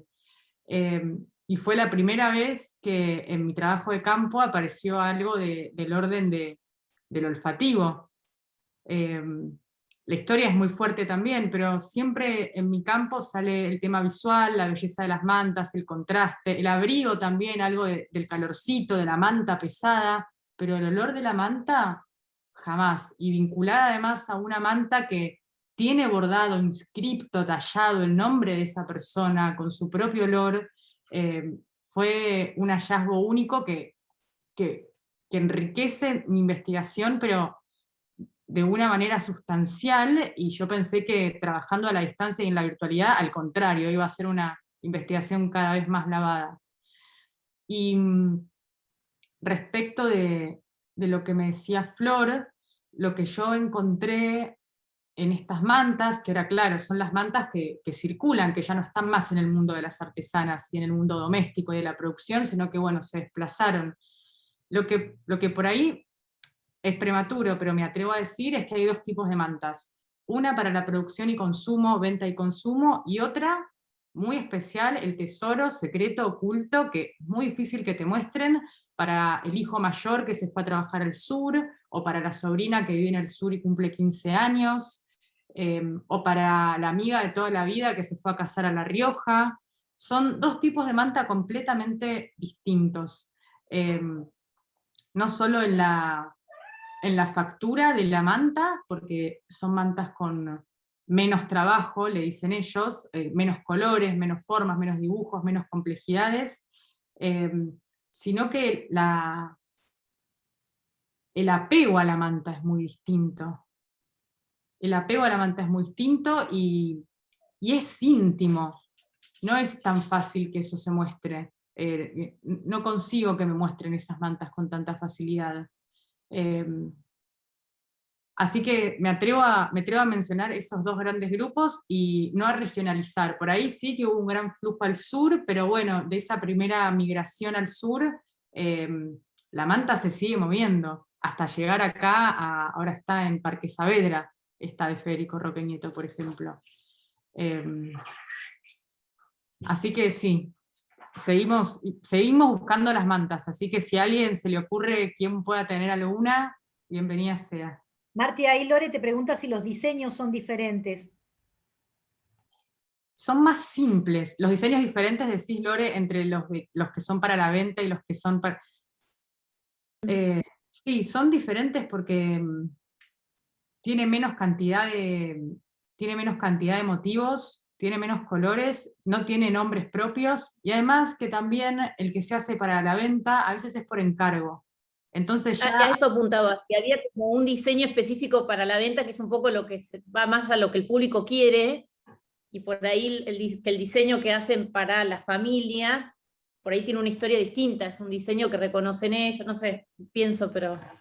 Sí, es sobre todo en la elección de los colores y en pensar, por ejemplo, no, una base fucsia, nadie me lo va a comprar. Intentan ir a colores más básicos, para los que son para comprar, ¿no? La elección del color es blanco, negro, marrones, como también empezar a pensar en su clave, cuáles son las combinaciones que son vendibles. Sí, hay toda una cosa para decodificar ahí, totalmente. Gracias, Martina, gracias por participar. Si querés retirarte ya ahora sí, te dejamos. Gracias a todas ustedes. Les mando un abrazo enorme, un gusto de verlas. Gracias, Marti, qué bueno. Bueno, estábamos con Noé. Noé, 2 minutitos para ver si a partir de lo que escuchaste sirvió de algo, o pensar o repensar o no, ¿cómo pensás hacer? Sí, está buenísimo. Justo me parece que me engancha bien, ¿no? O sea, me parece que todas de alguna manera fuimos como pudiendo contar los desafíos en los seguires y qué pasa. Yo en relación a eso, sí, está bueno lo que vos decías, Pato. Lo que a mí me pasa es que los productores saben, o sea, ya tienen ese conocimiento. Es como que el problema lo tengo yo, digamos. La verdad es que ellos no me necesitan en ese campo, pero porque hay otras universidades que ya asumen esos roles de apoyan, acompañan los procesos de comercialización de sus verduras. La Universidad Arturo Jauretche está muy presente, o sea, estoy hablando de productores de Florencio Varela, y los proyectos de extensión de las universidades ocupan roles muy importantes, y ya hay trabajo, la verdad, en extensión y colectivos de mucho apoyo. La Universidad Nacional de Quilmes también. O sea, hay toda una territorialidad que está muy apuntalada por la presencia de proyectos de extensión, que la verdad es que yo me ponga como a ofrecer cosas que la verdad la hacen y muy bien las universidades, es algo que, digo, los desafíos son siempre eso, están muy situados. Y eso me parece que está bueno también pensar. O sea, yo creo, soy de las personas que piensan que el campo te solicita, o sea, te pide o no te pide cosas. Y a mí lo que me pasa es que yo trabajo con las verduras, o sea, con cómo las personas hacen crecer las verduras en el suelo, o sea, y entonces a mí la virtualidad, y yo no puedo oler la tierra, la gente me puede decir el olor de la tierra, me la dice, de hecho, no me habla del olor de la tierra, por ejemplo, pero sí me muestra y me enseña a distinguir una papa del aire y un chayote, que yo obstinadamente pienso que es un chayote porque los vi en México. Y entonces un día veo una foto de un productor y digo, es un chayote, y me dice, no, es una papa del aire. Digo, ¿cómo? Es lo mismo. No, me avisa, o sea, me manda un audio, y ahí empezamos, y charlamos, o sea que yo aprendo también con ellos, o sea, en esta manera, ¿no? Pero digo, honestamente, no es lo mismo. O sea, y si yo tengo que ser como honesta, no es lo mismo hacer trabajo de campo presencial que intentar sostener un vínculo provisorio por la coyuntura en la que estamos, pero provisorio, al fin, virtualmente, ¿no? O sea, me parece que es algo ahí que, por lo menos en la especificidad, en lo puntual, concreto y situado que supone mi vínculo con estas familias. Digo, Julieta tiene otros desafíos, porque ella está pensando como nos contó, ¿no? O sea, en las interfaces remotas y formas de la materialidad que le habiliten o le permiten a ella entender cómo nos relacionamos en espacios como estos, por ejemplo, que existen, obviamente, están, son tan concretos, pero bueno, en mi situación, por ejemplo, Florencia, o sea, en las zonas en las que viven, la conectividad es mala. Entonces, yo pensar, tener una reunión como esta con los productos, o sea, olvídate. De hecho, otras compañeras cuando intentan hacerlo, se escuchan los vientos y no sé qué, y como que bueno, pasa eso. Entonces, como que no hay recetas para hacer trabajo de campo, siento yo. O sea, y que ahí los desafíos son cada vez y cada uno, y es para algunas compas, o sea, resulta hiper recontra potenciador, y bueno, y otras estamos como asumiendo esos desafíos, intentando esto, como que yo creo que son formas alternativas de una presencia, porque es una presencia la virtual, pero que no sustituye al trabajo de campo, o sea, y que se va a poder hacer trabajo de campo, porque de hecho es lo que a mí por lo menos me dicen los productores, ya vamos a poder. Entonces yo un poco confío en ellos, de que cuando venga el calor, cuando un poco la pandemia baje, cuando estemos vacunados, bueno, ahí venite. En abril yo me iba a ir a vivir allá, y en abril arranca el segundo pico acá. Entonces, obviamente que yo cuando hablo con ellos me miran y me dicen, no vengas, sos la peste, o sea, y la verdad es esa, o sea, ¿qué les voy a decir? Así que bueno, nada, estamos ahí. Lo que yo siento la necesidad de plantear es que no hay yo no puedo vivir como una sustitución el acceso a las formas en las que ellos viven y producen directamente ahí. Sí puedo pensar que esto es lo que ellos me dicen que es para ellos. Bueno, mantengamos así el vínculo hasta que puedas venir. Bueno, qué bueno que lo tomás así, ¿no? Y bueno, a esperar un poquito. Ya pasará igual, pasará. Paola, vos estás en lo mismo que Noé, contanos, un minutito.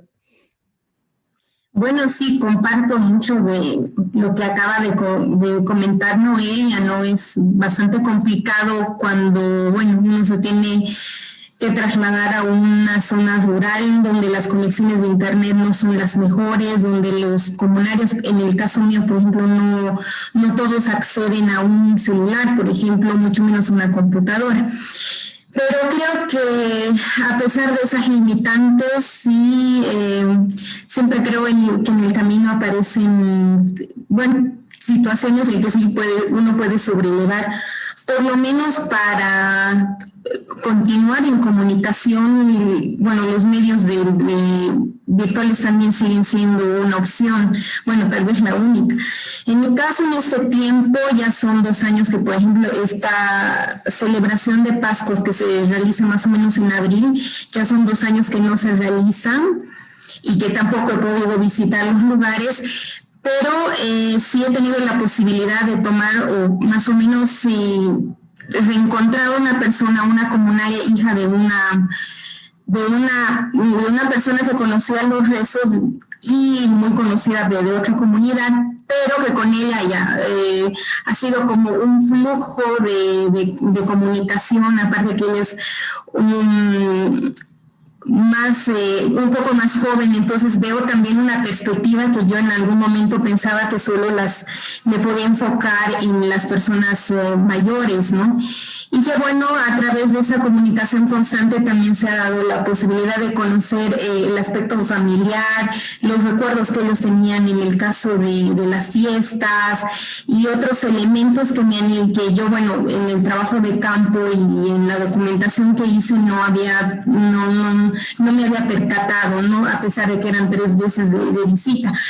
Pero bueno, ahí uno la va remando y esperemos que esta situación pase. Y bueno, con toda esa experiencia del dossier, del cuaderno, quedan apuntadas en un cuaderno muchas preguntas que en el momento que se pueda ir a campo, pues ya sabes, ya buscaremos la respuesta para ellas. Gracias. Gracias, Paola. Luciana.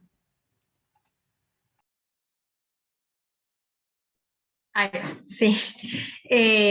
Bueno, sí, justamente esta es como la particularidad del Quan Chi, esta tensión que no parece ser una tensión, sino esta conjunción de lo privado, lo público, lo racional y lo irracional, entre comillas, ¿no? Como lo emotivo y lo monetario, digamos, en China, si sos amigo, primero sos amigo y después haces negocios.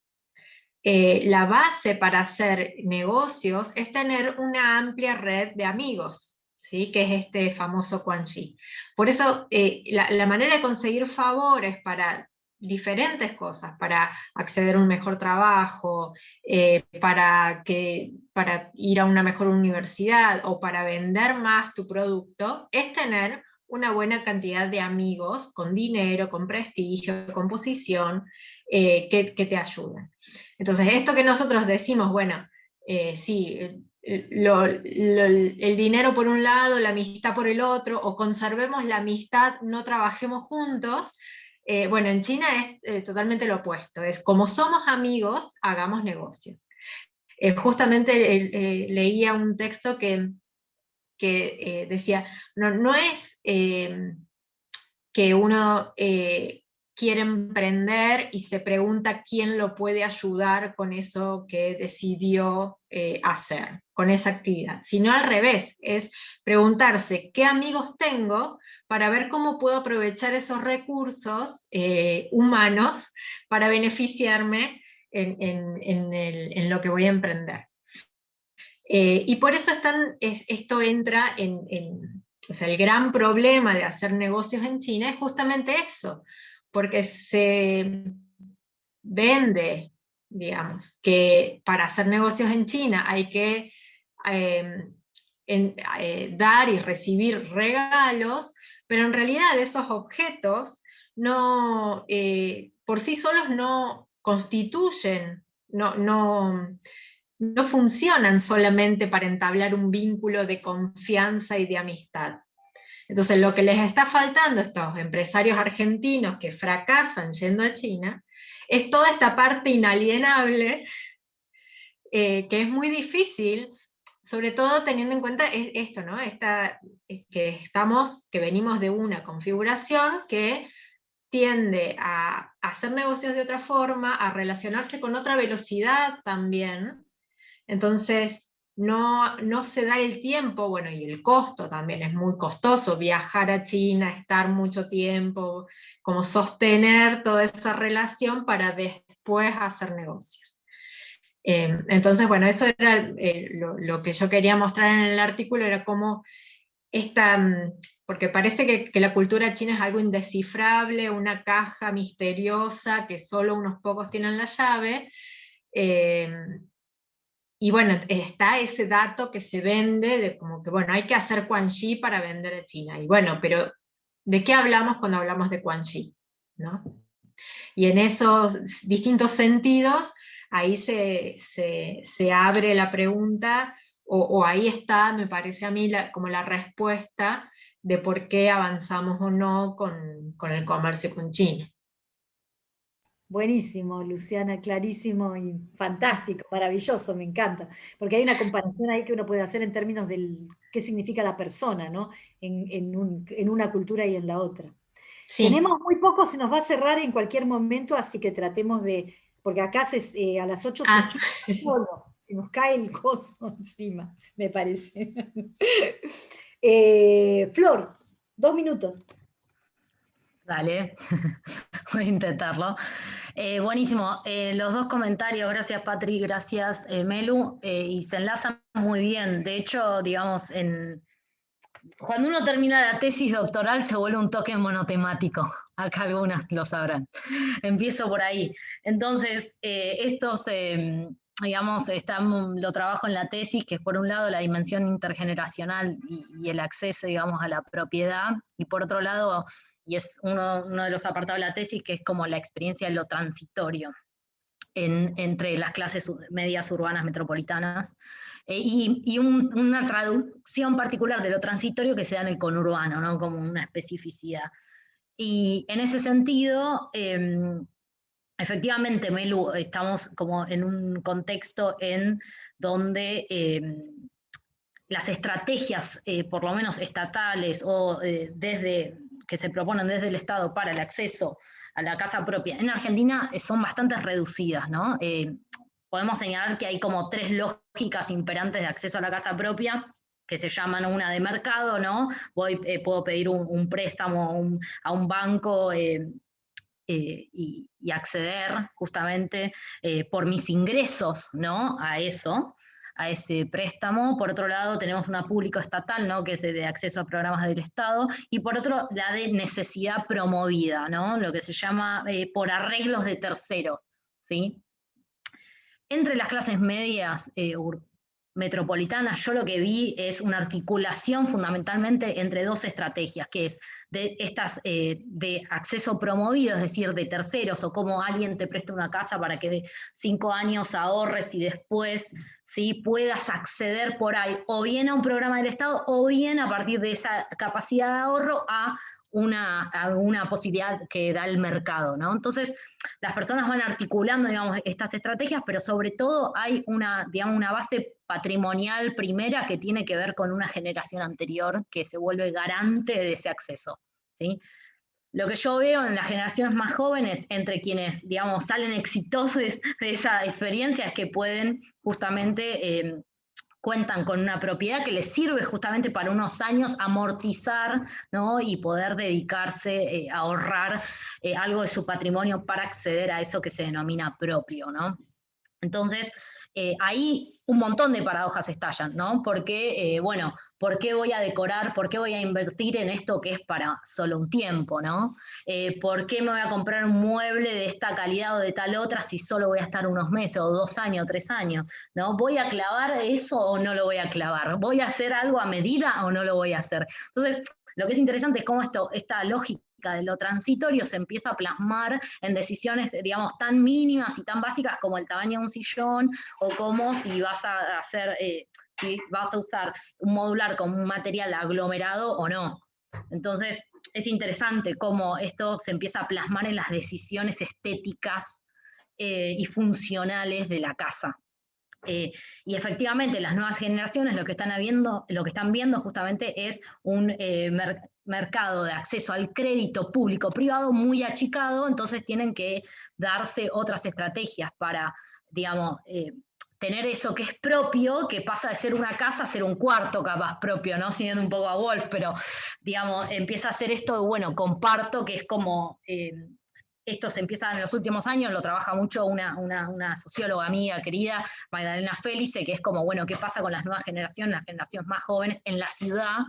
Y esa práctica, en verdad, lo que es interesante, por ahí si uno contrapone, digamos, con urbano, con ciudad, es que no se da tan, o no está tan extendida, digamos, por lo menos en lo que yo pude ver en el municipio de Morón, entre la gente joven, ¿no? Como todavía está esta idea de, bueno, como mi departamento o poder, si no es mediante el alquiler, esto mediante algún tío, alguna mamá, algún padre, alguien que haya tenido, o tenga una casa de un abuelito que quedó y se pueda usar unos años para lograr, digamos, llegar como a cierto monto que permita acceder a esto que es como una de las lógicas de acceso imperante, que es la de mercado. Igual lo que es interesante es que, paradójicamente, en Argentina, de acuerdo con el último censo, y ya corto, es que se estima que un 68% de la población es propietaria del terreno y de la casa en donde vive. Eso es casi 7 de cada 10 personas, lo cual en términos, digamos, internacionales es un dato muy significativo, ¿no? Ahí uno ve el peso de la propiedad, tanto en términos narrativos como prácticos, ¿no? Y ahí tiene sentido mi tesis, básicamente, para cerrar, porque si no... Muchas gracias, Flor. Bueno, le damos la palabra a Facu, que es el que hizo que nos recibieran en las casas, así que le damos la palabra a él. Dale, 1 minuto. Contale, abrí el coso, baby. Perdón, porque lo tenía abierto, ahí está.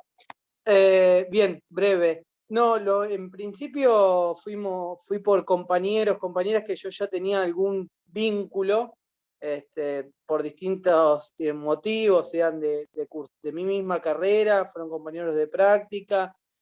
Para pensar de abogacía me contacté con un amigo que estudia abogacía para que le proponga a algunos compañeros de él, contando un poco de esa pequeña historia de vida de cada uno como para tomar una referencia de quién podíamos llegar a entrevistar.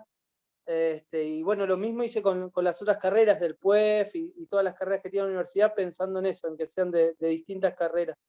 Pero eso, y siempre con la propuesta de que era pasar un momento agradable, porque la conozco a Patri y sabía que el diálogo iba a fluir, así que eso también lo utilicé mucho para que abran las puertas.